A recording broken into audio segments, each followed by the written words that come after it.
एक बार की बात है, ऊंचे प्राचीन पेड़ों के बीच बसे एक छोटे से गांव में एमिली नाम की एक युवा लड़की रहती थी। वह अपनी मंत्रमुग्ध कर देने वाली आवाज के लिए जानी जाती थी और उसका मधुर गायन सुनने के लिए ग्रामीण हर शाम उसके आसपास इकट्ठा होते थे। हालांकि एक गाना था जिसे गाने से उसे मना किया गया था, भूतिया धुन। किंवदंती है कि इस भयानक धुन की रचना एक दुष्ट आत्मा ने की थी जो रात में जंगल में घूमती थी। ऐसा कहा जाता था कि जो कोई भी राग गाने की हिम्मत करेगा वह आत्मा के अभिशाप के अधीन हो जाएगा, हमेशा के लिए बुरे सपने से ग्रस्त हो जाएगा और दुर्भाग्य से ग्रस्त हो जाएगा। एमिली स्वभाव से जिज्ञासु थी और निषिद्ध गीत के प्रलोभन का विरोध नहीं कर सकती थी। एक चांदनी रात में जब गांव गहरी नींद में था, वह दबे पांव जंगल के किनारे चली गई और धीरे धीरे मन ही मन वह मनमोहक राग गाने लगी। जैसे ही सर्द नोट उसके होठों से निकले, हवा का एक झोंका उसके चारों ओर घूम गया और उसे छाया से उसे देखने की एक भयानक उपस्थिति महसूस हुई। भयभीत लेकिन मंत्रमुग्ध होकर एमिली ने गाना जारी रखा। अचानक आत्मा ने खुद को प्रकट किया, खोखली आंखों और शोकपूर्ण अभिव्यक्ति वाली एक भूतिया आकृति। इसने एमिली को उस अभिशाप के बारे में चेतावनी दी जो अगर वह जारी रही तो उसे भुगतना पड़ेगा।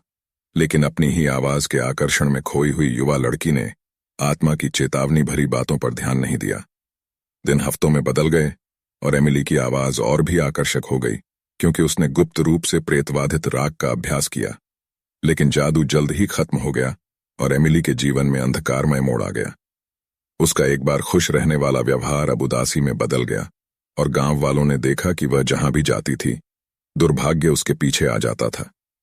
उसके परिवार की फसलें सूख गईं, उसके दोस्त दूर हो गए और गांव हमेशा के लिए निराशा के कफन में ढका हुआ लग रहा था।